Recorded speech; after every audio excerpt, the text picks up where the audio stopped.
ও গো দয়াময় দিয়ে দুনয়ন কেন অন্ধ রেখেছো আমারে।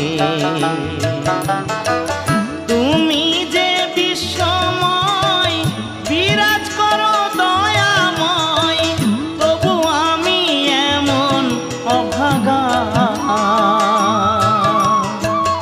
পাই না দেখিতে তোমারে। ও গো দয়া